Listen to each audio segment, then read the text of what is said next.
नमस्कार, मैं श्रुति सिंह। ब्रेक के बाद एक बार फिर स्वागत है आप सभी का इनसाइड झारखंड न्यूज के इस बुलेटिन में। चलिए जानते हैं आज की खबरों के बारे में। रांची के बरियातू थाना क्षेत्र के चिरौंदी में डबल सुसाइड मामले में मृत युवक की पहचान हो गई है।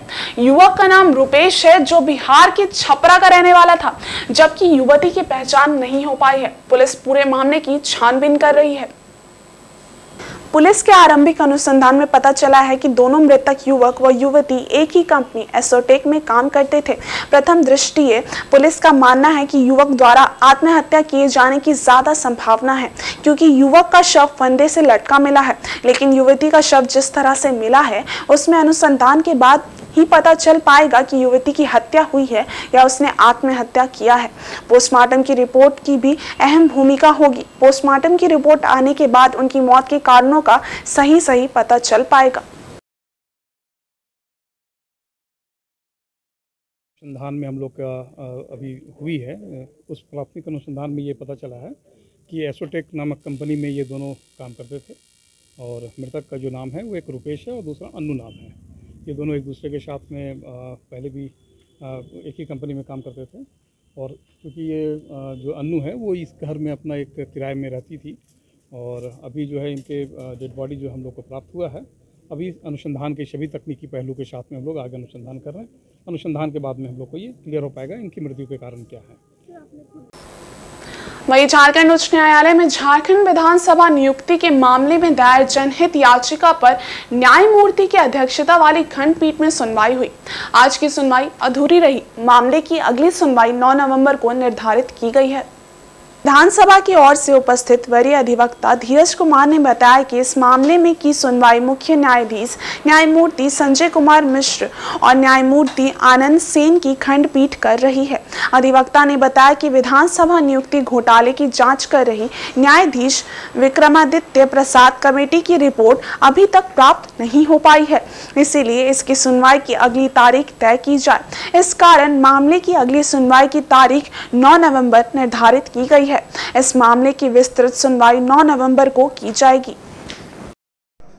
झारखंड विधानसभा में नियुक्ति मामले पर आज झारखंड उच्च न्यायालय में माननीय मुख्य न्यायमूर्ति की अध्यक्षता वाली खंडपीठ में सुनवाई हुई। विधानसभा की ओर से यह बताया गया कि न्यायमूर्ति विक्रमादित्य प्रसाद आयोग की रिपोर्ट अभी तक प्राप्त नहीं हो पाई है। इस कारण माननीय खंडपीठ ने अगली सुनवाई के लिए 9 नवंबर का समय निर्धारित किया है।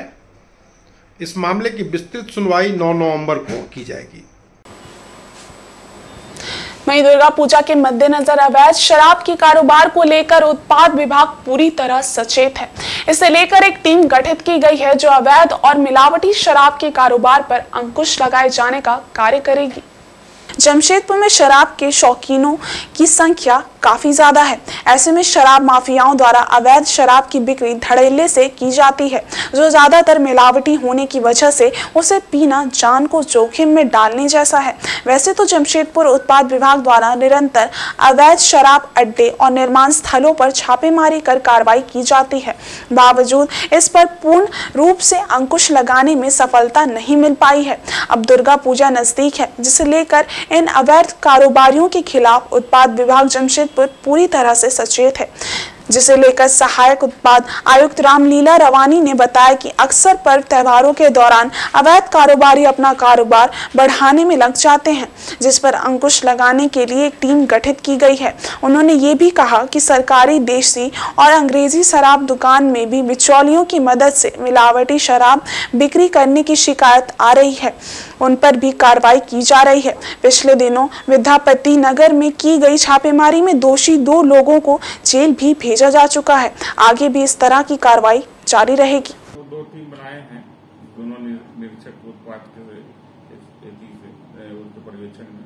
उसमें एक टीम सुबह रेड करेगी, एक टीम शाम को रेड करेगी और विभिन्न दरोगा इसमें प्रतिनिधित्व किए हैं और प्रतिदिन इसमें रेड होगा और सूचना जिला प्रशासन को भी दी जाएगी। ये अभी शुरुआत अभी चल रहा है और रोज अभी दुकानों का इंस्पेक्शन और भी कार्य जो भी इतना बड़ा क्षेत्र है उसके पर पता लगाकर उस पर कार्रवाई की जा रही है। देवी शक्ति की आराधना है मां दुर्गा की पूजा, इसीलिए इस महापर्व को उत्साह और सौहार्दपूर्ण वातावरण में मनाए जाने को लेकर सभी को प्रशासन का सहयोग करना चाहिए।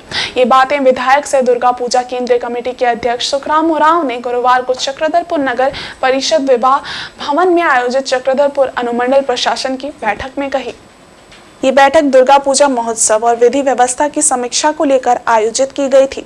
इस बैठक में DC Ananya Mittal, SP Ashutosh Shekhar, SDO Reena Hansda, प्रभारी एसडीपीओ दिलीप खलखो सहित अन्य अधिकारी मंच पर मुख्य रूप से मौजूद थे। वहीं दूसरी तरफ सभी पूजा पंडालों के अध्यक्ष, सचिव समेत अन्य प्रतिनिधि मौजूद थे। बैठक की अध्यक्षता विधायक सुखराम उरांव द्वारा की गई, जबकि इसका संचालन चक्रधरपुर एसडीओ रीना हांसदा द्वारा किया गया। बैठक में पूजा कमेटी द्वारा बिजली केबल तार सहित सड़क गंदगी और सड़क के अतिक्रमण की समस्या पर प्रशासन का ध्यान आकृष्ट कराया गया, जिसके समाधान को लेकर संबंधित अधिकारी को डीसी ने मौके से ही व्यवस्था को सुधारने का सख्त निर्देश दिया। पश्चिमी सिंहभूम जिले के उपायुक्त अनन्या मित्तल ने कहा कि मां दुर्गा की आराधना है। पश्चिमी सिंहभूम जिला प्रशासन शांतिपूर्ण तरीके से पूजा संपन्न करने के लिए तत्पर है। इसमें प्रशासन के द्वारा पूरा सहयोग किया जाएगा। पश्चिमी सिंहभूम जिला के एसपी आशुतोष शेखर ने कहा कि लोग शांतिपूर्ण तरीके से पूजा का आनंद उठाएं। पुलिस प्रशासन हर व्यक्ति का सहयोग करेगा। पुलिस हर गतिविधियों पर नजर रखेगी। एसपी ने कहा कि विधि व्यवस्था को देखते हुए अगर पुलिस प्रशासन द्वारा सड़क को वन वे करता है तो इसमें सभी का सहयोग चाहिए।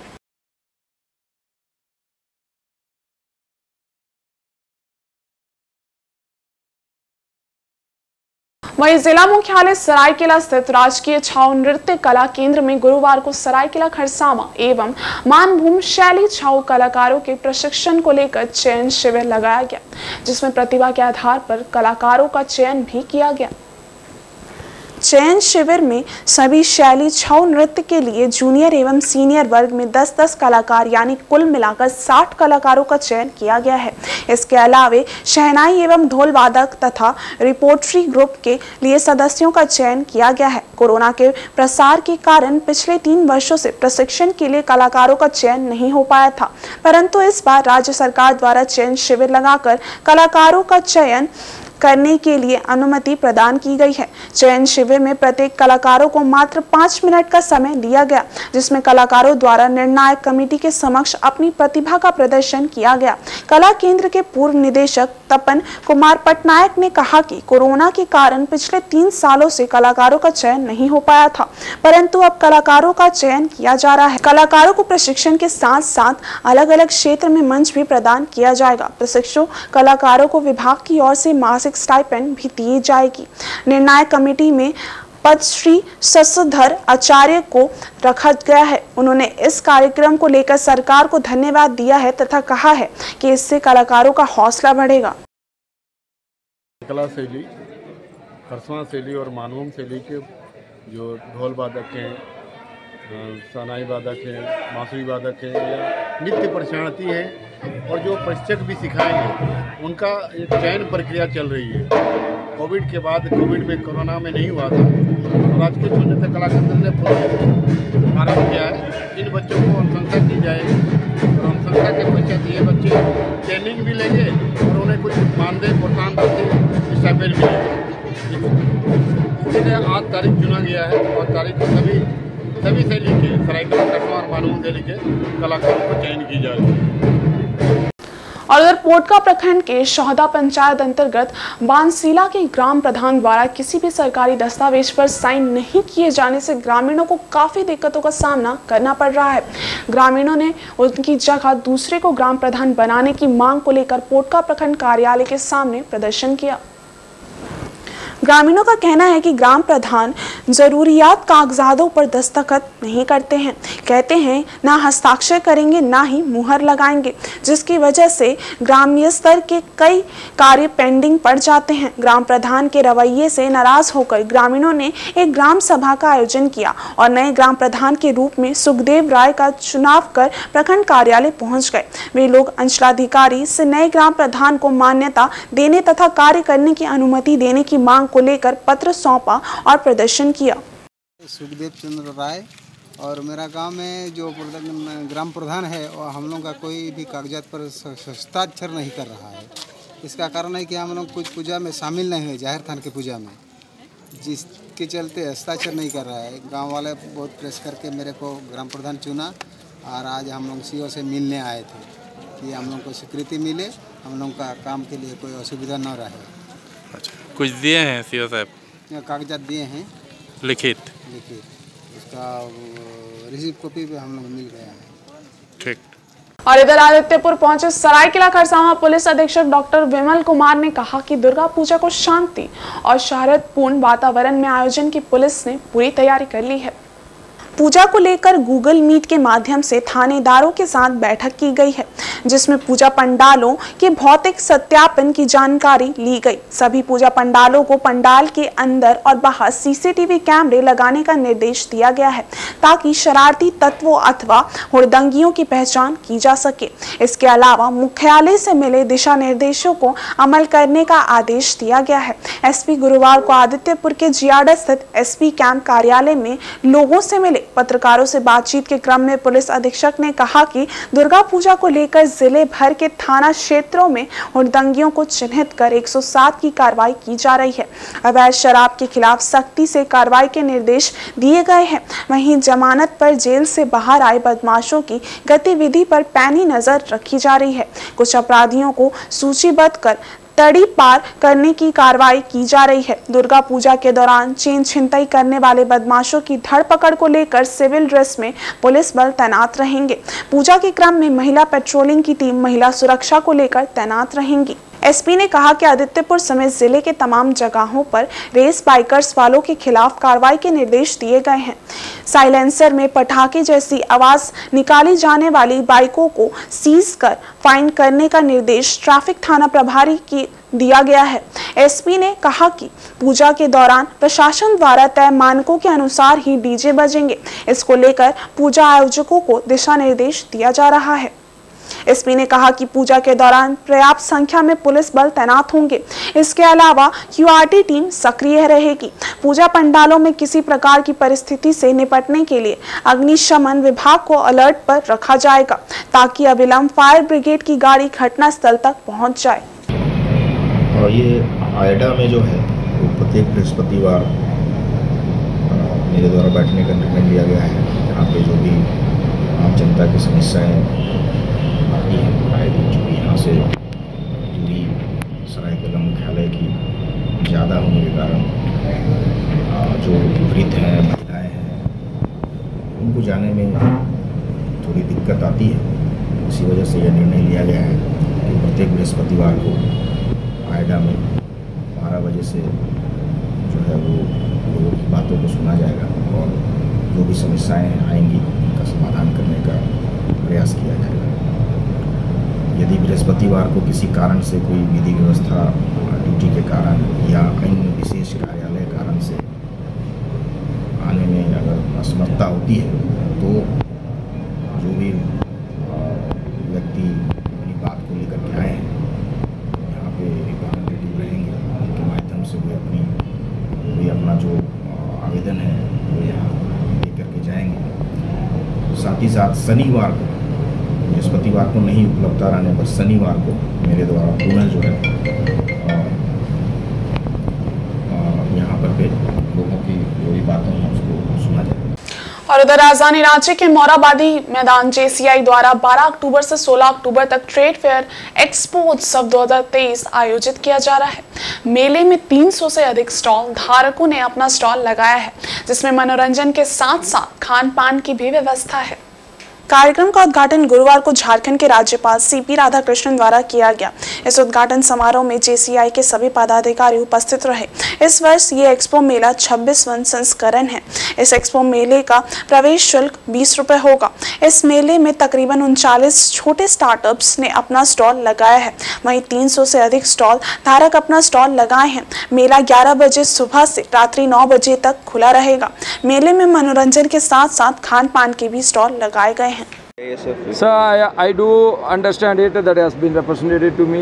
We are working on it. We will try to get them the salary at the earliest possible. हम लोगों को वापस जो हम लोगों का 26वां एक्सपो है, ये हम लोग बहुत ब्लेस्ड है कि हमारे गवर्नर आए, उन्होंने हमें इतना ब्लेसिंग्स दिया और उन्होंने आज से हमारा एक्सपो का आगाज़ किया है। सो मैं पूरे रांची वासियों से यही कहूँगा कि आप लोग ज़रूर आए, जम के शॉपिंग करें और इस त्यौहार का आनंद लें।